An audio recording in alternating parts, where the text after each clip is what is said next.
하나님 말씀 사도행전 21장 27절부터 36절입니다. 사도행전 21장 27절부터 36절 제가 봉독하겠습니다. 사도행전 21장 27절부터 36절. 그 이래가 거의 참에 아시아로부터 온 유대인들이 성전에서 바울을 보고 모든 무리를 충동하여 그를 붙들고 외치되 이스라엘 사람들아 도우라. 이 사람은 각처에서 우리 백성과 율법과 이곳을 비방하여 모든 사람을 가르치는 그 자인데 또 헬라인을 데리고 성전에 들어가서 이 거룩한 곳을 더럽혔다 하니 이는 그들이 전에 에베소 사람 드로비모가 바울과 함께 시내에 있음을 보고 바울이 그를 성전에 데리고 들어간 줄로 생각함이로라. 온 성이 소동하여 백성이 달려와 모여 바울을 잡아 성전 밖으로 끌고 나가니 문들이 곧 닫히더라. 그들이 그를 죽이려 할 때에 온 예루살렘이 요란하다는 소문이 군대의 천부장에게 들리매 그가 급히 군인들과 백부장들을 거느리고 달려 내려가니 그들이 천부장과 군인들을 보고 바울을 치기를 그치는지라. 이에 천부장이 가까이 가서 바울을 잡아 두 쇠사슬로 결박하라 명하고 그가 누구이며 그가 무슨 일을 하였느냐 물으니 무리 가운데서 어떤 이는 이런 말로 어떤 이는 저런 말로 소리치거늘 천부장의 소동으로 말미암아 진상을 알 수 없어 그를 영내로 데려가라 명하니라. 바울이 층대에 이를 때에 무리의 폭행으로 말미암아 군사들에게 들려가니 이는 백성의 무리가 그를 없이 하자고 외치며 따라가미로라. 아멘.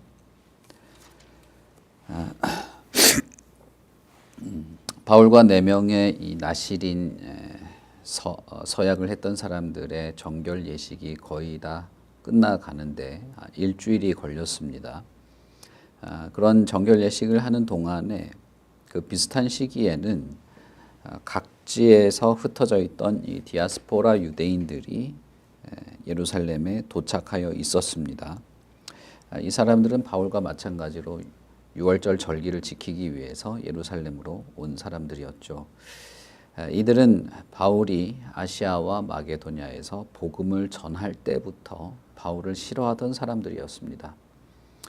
유대에 있던 사람들은 소문으로만 바울에 대한 이야기를 들었지만 흩어졌던 유대인들은 직접 자기의 도시들에서 바울이 어떻게 사역했는지를 보고 경험한 사람들이었죠.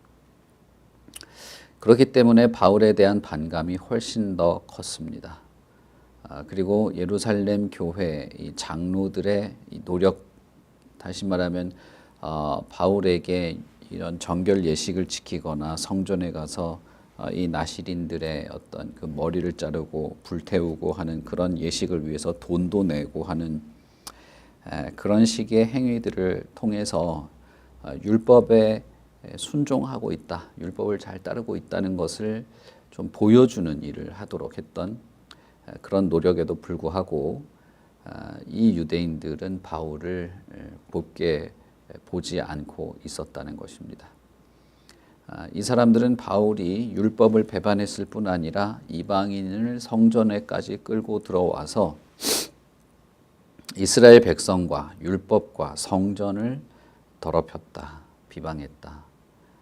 이가 여러 각처에서 사람들을 가르치는데 헬라인, 이방인이죠. 이방인을 또 성전으로 데리고 왔다라고 비방하기 시작했습니다. 사람들을 충동하게 하고 선동했는데 이건 큰 문제가 됐고 사람들이 그 이야기를 듣고 감정적으로 상당히 격앙되었던 것을 이제 알 수 있죠. 이 당시의 성전은 헤롯 대왕이 이렇게 증축을 한 성전인데 어떤 구조로 되어 있냐 하면 이 성소와 지성소가 있는 건물이 가운데 있고 그 건물을 둘러싸는 벽이 이렇게 있습니다. 그래서 벽 안쪽에는 유대인들이 모여 있을 수 있는 작은 마당 같은 것이 있습니다. 그것을 이제 이 이스라엘의 뜰이다라고 했는데 이 이스라엘의 뜰도 두 부분으로 구분이 되어 있습니다. 그래서 그 지성소와 성소 안쪽에 있는 것은 남자들, 이 바깥쪽 출입구 쪽에 있는 것은 여자들이 모이는 그런 작은 마당이 있습니다. 그래서 요 가운데 이렇게 성전의 건물이 있다면 주변을 둘러싸는 큰 이 벽이 있었죠. 그러니까 성전 실제 예배드리는 건물이 있다면 그 건물을 둘러싼 벽이 있는데 이 벽과 건물 사이에 큰 광장이 있는 거죠. 넓은 광장에는 이방인들이 이제 있을 수 있는 광장인 것입니다. 그래서 성전 벽의 문을 통과해서 들어오면 광장이 있고 그 광장을 가로질러서 건물로 들어가면 여인들이 모이는 곳이 있고 그곳을 통과해서 들어가면 이제 실제 성전 건물에 들어가게 되는 그런 구조로 되어 있는 것이죠.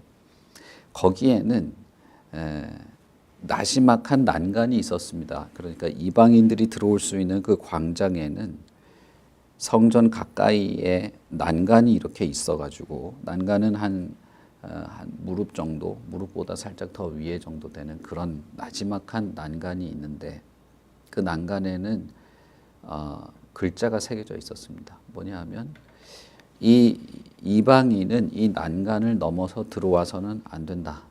누구든지 들어오거나 들어오게 한 자는 죽어야 된다라고 하는 경고가 헬라어, 라틴어 이렇게 적혀 있었습니다. 그러니까 이방인들을 보라고 적어 놓은 거예요. 그런 헬라어나 라틴어로 적어 놨다는 것은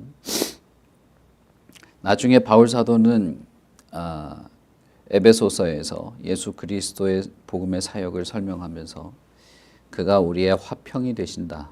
둘로 하나를 만드셔서 원수된 것, 곧 중간에 막힌 담을 자기 육체로 허셨다라고 말할 때 그 막힌 담이 이 난간을 말하는 것입니다. 성전 바깥쪽에 있는 그 광장에 이렇게 더 이상 이방인들은 들어오지 말라고 막아놨던 이 난간, 이 글자가 써 있던 난간을 예수께서 자신의 육체로 허물게 하셨다. 그래서 막힌 담을 허셨다라고 할 때 의도한 그 난간이 되죠. 그 난간은 이 발굴되어서 그 글자를 확인하게 되었습니다. 그래서 여러분들이 인터넷에서 조금만 검색하시면 그 글자가 적힌 돌과 그 담벼락이 아주 낮은 난간인데 그 담벼락이 전시되어 있습니다. 유대인들은 바로 이것을 들어서 바울을 죽이려고 한 것입니다. 이 충동과 선동은 너무나 효과가 좋았습니다. 성전에 와 있던 사람들은 즉각 바울을 잡아서 때리기 시작했는데 우리가 이 장면을 보면 너무나 좀 어처구니가 없죠. 이 사람이 누군지 어떤 사람인지 누구와 함께 있는지 알아보지도 않고 누가 소리를 지르니까 즉시 몰려들어서 사람을 폭력을 가하기 시작한 것이죠. 바울을 성전 바깥으로 끌어내기 시작했습니다. 그러니까 방금 말한 그 난간 바깥으로 끌어낸 것입니다. 그리고 문을 다 닫아서 성전을 완전히 폐쇄한 다음에 더 이상 들어가지 못하게 한 다음에 집단적으로 때리기 시작한 것이죠. 이것이 너무나 큰 소동이었기 때문에 로마 백부장이 군인들을 데리고 이 혼란한 상황을 정리해야만 했습니다. 만약에 로마 백부장이 바울의 상황을 알고 오지 않았다면 아마 바울은 그 자리에서 맞아 죽었겠죠. 그래서 이 상황을 볼 때 이 유대인들이 왜 우리가 바울을 때리고 있었느냐 정리된 내용이 하나도 없었습니다. 이 사람들은 왜 때리는지 무슨 문제가 있는지 그것조차 알지도 못하고 소란이 일어나니까 거기에 동참해서 그냥 때리기 시작한 것이죠. 그래서 백부장이 왜 이런 문제가 생겼느냐라고 물어볼 때 아무도 제대로 된 대답을 할 수가 없었습니다. 참 어이가 없고 어처구니가 없는 것이죠. 이 사람들은 자신이 성전을 더럽히는 자를 이렇게 벌함으로써 다시 말하면 죽임으로써 성전을 정결하게 하고 깨끗하게 하겠다는 마음이 있었는지는 모르겠어요. 그러나 이 상황은 전혀 이성적이거나 합리적이지 않았습니다. 그저 바울을 죽이고 고 미워했던 마음만 있었던 몇몇 사람과 그들의 충동질에 뭐랄까요? 뭐라도 그냥 하니까 사람들이 하니까 달려들어서 똑같은 일을 했던 그저 폭도에 불과했던 것이죠. 예수님을 사람들이 죽이려고 할 때 예수님을 재판을 하게 되죠. 재판을 할 때도 이 유대인들이 증인이라고 내세운 사람들이 다 그 증언이 일관되지 않았습니다. 그래서 빌라도는 예수님이 무죄라는 것을 알 수 있었죠. 그것처럼 지금도 이 유대인들은 바울을 왜 때리는지조차도 제대로 모르면서 분위기가 한 사람을 때리고 죽이려는 분위기가 되니까 마치 정신 나간 사람들처럼 몰려들어서 자기도 때렸던 것이죠. 이런 장면은 너무나 아이러니한 장면입니다. 왜냐하면 예수님께서 이 땅에 계실 때 성전을 정화시켰던, 성전을 더럽혔던 자들을 내쫓으면서 성전을 정화시켰던 일이 있었던 것이죠. 그때 예수님은 끈을 가지고 사람들에게 휘두르면서 장사하는 사람들을 내쫓으면서 내 아버지의 집을 강도의 소굴로 만들고 있다라고 하면서 사람들을 내쫓고 유대인들, 다시 말하면 그 바리새인들과 성전에서 일하는 사람들을 비난했습니다. 그러면서 성전을 더럽히는 자들이다라고 비난했죠. 그러면서 예수님은 이 성전을 허물어라. 내가 3일 만에 다시 짓겠다고 하면서 참된 성전이신 예수 그리스도의 부활, 자신이 성전이고 예수 그리스도야말로 성전의 원형인 것을 알리신 적이 있습니다. 그로부터 20년이나 훌쩍 지난 이 사건 속에서도 보면 훨씬 시간이 그 이후로 많이 지났는데 현재 시간에도 유대인들의 이 아집과 고집 그리고 이 왜곡된 심성은 변한 것이 없습니다. 그들도 이 성전을 바울이 더럽혔다. 우리의 율법을 더럽혔다. 이곳을 비방한다. 라고 하면서 바울을 때리고 내쫓고 성전에서 끌어내는 이 일을 벌였는데 예수님께서 하셨던 일과 비교해 보면 완전히 정반대인 것이죠. 예수님은 참으로 성전이 하나님의 거룩한 기도처와 예배처가 되어야 한다는 것을 몸소 보여주셨다면 유대인들은 명목상으로는 성경을 정결하게 하려는 명목이었지만 그러나 오해와 어떤 왜곡, 그 다음에 분노와 자기 감정에 뒤범벅이 된 상태로 하나님의 말씀과 복음의 일꾼을 내쫓는 어처구니 없는 일을 하게 된 것입니다. 이들은 성전을 순수하게 지킨다는 명목 하에서 자기의 이기심과 복수심을 쏟아낼 뿐이었습니다.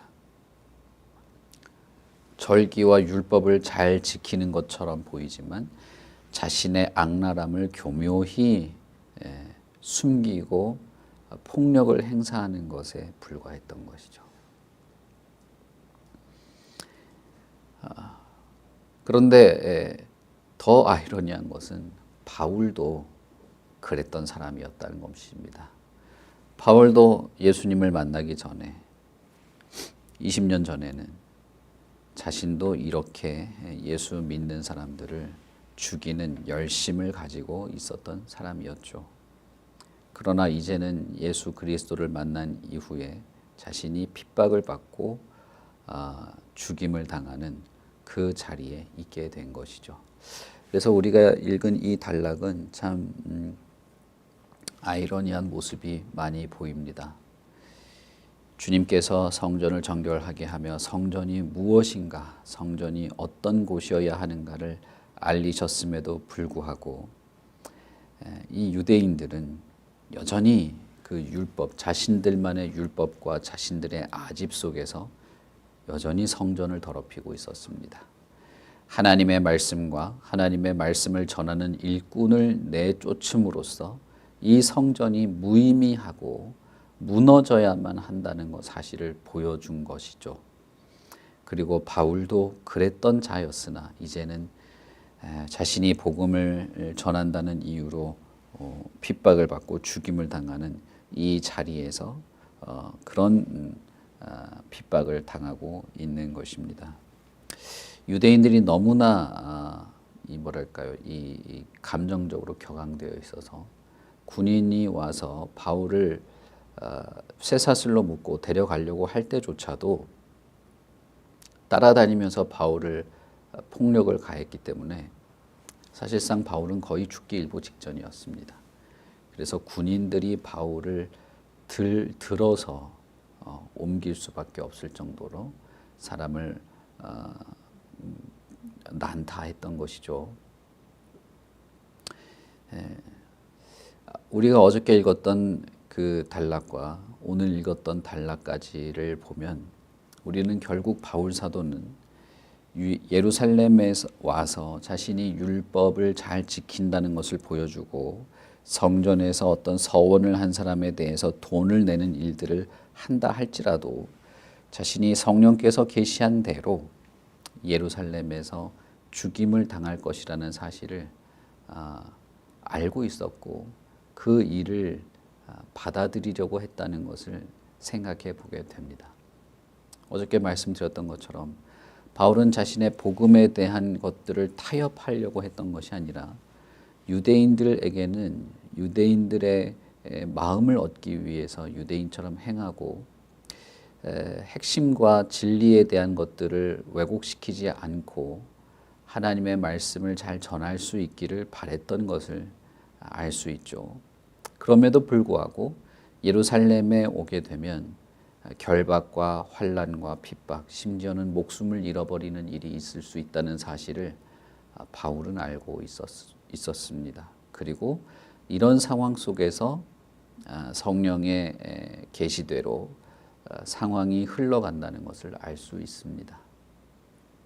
이후에 이제 이 단락에서 바울 사도가 그런 폭도들을 향해서도 복음의 메시지를 전합니다.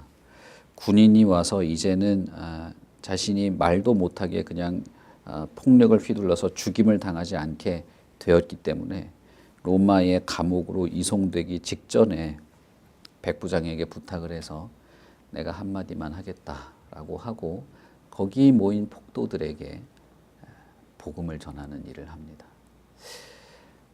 어떻게 이럴 수 있었을까요? 물론 그 유대인들이 바울의 복음을 귀담아 듣지 않았겠죠. 그렇게 되지 않습니다. 그러나 그럼에도 불구하고 바울 사도는 마치 거기에서 당황하거나 곤혹스러워하거나 몸을 피신하는 데 관심이 있지 않은 것처럼 보입니다. 그는 마지막에 이제 로마에 의해서 감옥으로 끌려가는 과정 속에서도 복음을 전할 기회를 얻고자 했던 것을 보게 됩니다. 그렇다면 바울이 이렇게 잡히는 것, 성전에 올라가서 사람들의 눈에 띄는 것, 그리고 에베소에서 있을 때부터 유대인들과 같이 돌아다니는 것을 눈에 가시처럼 여겼던 사람들이 예루살렘에 와서 자신을 모함하고 헛소문으로 자신을 죽이려 드는 것에 대해서 이미 마음에 각오와 다짐을 했었음을 알 수 있는 것이죠. 예루살렘 교회 장로들의 노력은 사실상은 무의로 돌아갔습니다. 그리고 성령의 계획대로 성령이 계시하신 대로 사건이 흘러가고 있음을 알 수 있습니다. 우리는 성전에 올라가서 진지한 태도로 정결 예식을 하고 유대인들의 오해를 해소하기 위한 이런 노력들, 그리고 성령께서 인도하시는 대로 예루살렘에까지 오는 이 모든 바울의 과정도 상당한 노력이 필요한 것이었는데, 이런 것을 생각해 본다면 어쩌면 성령께서 바울을 보호하고 지켜주셔야 되지 않을까 생각할 수도 있습니다. 우리가 흔히 하나님을 의지하고 하나님의 뜻을 따라 순종하며 살아간다고 할 때 기대하는 것들이 바로 이런 것들이죠. 그러나 성령의 계획과 뜻, 성령의 일하시는 것들은 그렇지 않았습니다. 물론 그동안에 바울을 지켜주시고 그 생명을 보존해 주신 것도 맞죠. 그러나 지금은 성령께서는 바울이 이 환난과 핍박을 지나가야 할 것으로 계시하셨던 것입니다. 우리의 삶도 이런 다양한 양면을 가지고 있습니다. 하나님의 말씀과 진리를 마음에 품고 불타는 마음으로 주님을 위해서 헌신할 때 우리는 우리의 삶이 어떤 방향으로 가야 되는지 우리가 정할 수 없습니다. 그리고 그 결과도 우리가 만들어내지 못하는 것입니다. 사실상 우리는 성령의 은혜와 그 충만한 능력 안에서 주님을 더 열렬히 사랑하게 되는 것 밖에는 없는 것입니다. 성령께서 복음의 역사와 교회를 위하여서 환난을 견디게 할지 아니면 감격스러운 열매를 맛보고 기뻐하게 될지 그것은 하나님의 선하신 뜻 안에서 이루어지게 되는 것이죠. 바울은 그 두 가지를 다 경험했습니다.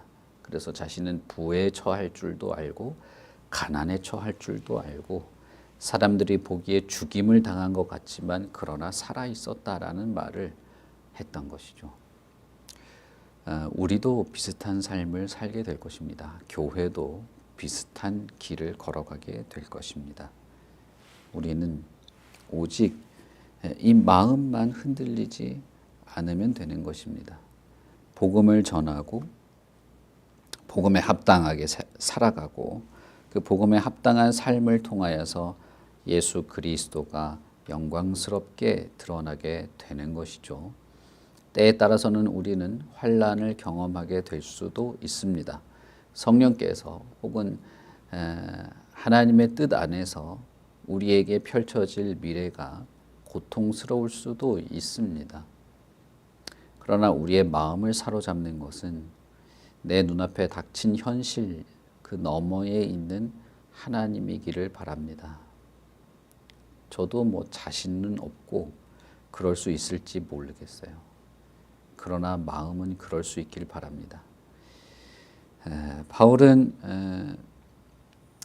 감옥에 들어가기 직전에 유대인들에게 진심 어린 설교를 합니다. 왜냐하면 자신도 예전에 그랬던 사람이고 지금 자신을 죽이려고 하는 이 사람들은 자기의 형제들이고 자기와 같이 공부했던 동문들이었고 사랑하는 민족이었기 때문입니다. 그리고 그들에게 진심 어린 복음을 전하고 로마에 끌려가는, 그래서 결국은 바울 사도가 원하는 형식은 아니었을지 모르지만 그러나 로마로 가게 되는 것이죠. 이것이 성령의 역사였습니다. 그리고 바울이 자신의 사명을 마무리하는 방식이었습니다. 우리는 왜 이래야 했는지는 모르죠. 성령이 왜 이런 방식을 사용하시는지는 우리는 알 수 없지만 그러나 오순절 성령이 임하시는 그 순간부터 지금에 이르기까지 그 모든 것을 성령이 주도하셨고 성령의 주도하심을 겸손히 따라왔던 자들에 의해서 교회가 세워져 갔다는 것은 알 수 있습니다. 우리도 그렇게 교회가 되었고 앞으로 우리도 그렇게 교회를 교회로 교회답게 세워나가게 될 것입니다. 성령께서 우리를 어디로 이끌던 겸손하게 따르기를 바라고 그렇게 할 수 있을 만한 우리의 마음의 중심이 되기를 바랍니다. 오늘 하루의 모든 삶을 포함해서 앞으로 우리가 살아갈 모든 날들에 성령이 주도하시는 것을, 하나님이 우리의 삶을 이끄시는 분이라는 것을 꼭 마음에 품으십시오. 그리고 내가 어떤 환경과 상황에 처하던 그것은 하나님이 나에게 베푸시는 가장 선한 길이라는 사실을 마음에 품으십시오. 그리고 내 마음이 여전히 하나님을 향한 진실한 마음이 있어서 이 어려움과 환난조차도 하나님의 뜻대로 감당할 수 있기를, 그런 마음을 품고 하나님을 향하여 나아갈 수 있기를 바랍니다. 만약에 우리가 그렇게 할 수 있다면, 우리 교회가 그런 공동체로 그렇게 하나님을 향하여 갈 수 있다면, 성령께서 계획하시고 뜻하신 바대로 예수 그리스도의 진리, 복음, 그분의 존귀함, 하나님의 영광스러움, 교회의 영광스러운 그 영광들이 드러나게 될 줄 믿습니다. 우리 같이 기도하겠습니다. 하나님 아버지, 은혜를 참 감사합니다. 우리가 살아가는 이 삶이 복잡하고 우리가 이 미래를 결정할 수 없기 때문에 때로는 두려운 일이 닥치게 되기도 합니다. 그러나 하나님을 알고 하나님의 인도하심을 받는 자, 성도들 혹은 교회는 하나님의 선하신 뜻 안에서 살아가는 줄 믿습니다. 우리가 무엇을 하든 어디에 가든 그것은 하나님이 우리에게 베푸시는 가장 선하신 길인 줄 믿습니다. 때로는 우리의 마음이 아프고 고통 가운데 우리가 걸어가게 되기도 하지만 우리를 살리시고 지키시는 예수 그리스도, 그분을 향한 우리의 마음이 진실하고 우리의 중심에 여전히 그리스도께서 살아 역사한다면 우리의 환경과 어려운 상황이 있음에도 불구하고 하나님의 뜻이 잘 이루어져 가게 될 줄 믿습니다.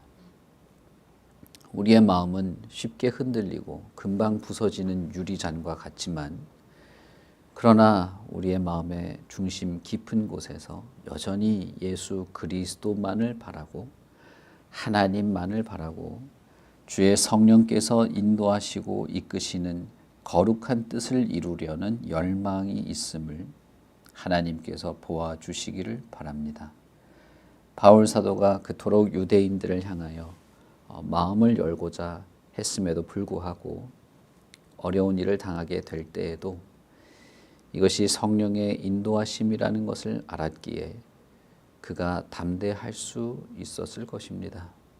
하나님 아버지, 우리가 참 연약하고 모자름이 많지만 그러나 그럼에도 불구하고 하나님의 선하신 뜻대로 우리를 이끄신다는 것을 믿고 낙담하거나 실족하지 않고 교회로서, 하나님의 성도로서 이 믿음 가운데 그리고 하나님을 향하여 순종하며 살아가는 이 일들이 흔들리지 않게 하여 주시옵소서. 오직 우리의 마음의 중심에 주님을 향하고 있습니다. 우리의 모든 삶의 인도자를 인정합니다. 우리를 강하게 붙드시고 지키시고 우리의 마음과 영혼을 강건케 하여 주시고 우리가 살아가는 일상의 모든 삶에서 예수 그리스도의 교회로, 성도로 살아가도록 하여 주시옵소서. 감사합니다. 예수님 이름으로 기도합니다. 아멘. 하늘에 계신 우리 아버지여, 이름이 거룩히 여김을 받으시오며 나라의 임하옵시며 뜻이 하늘에서 이룬 것 같이 땅에서도 이루어지이다. 오늘날 우리에게 일용할 양식을 주옵시고 우리가 우리에게 죄 지은 자를 사하여 준 것 같이 우리 죄를 사하여 주옵시고 우리를 시험에 들게 하지 마옵시고 다만 악에서 구하옵소서. 대개 나라와 권세와 영광이 아버지께 영원히 있사옵나이다. 아멘.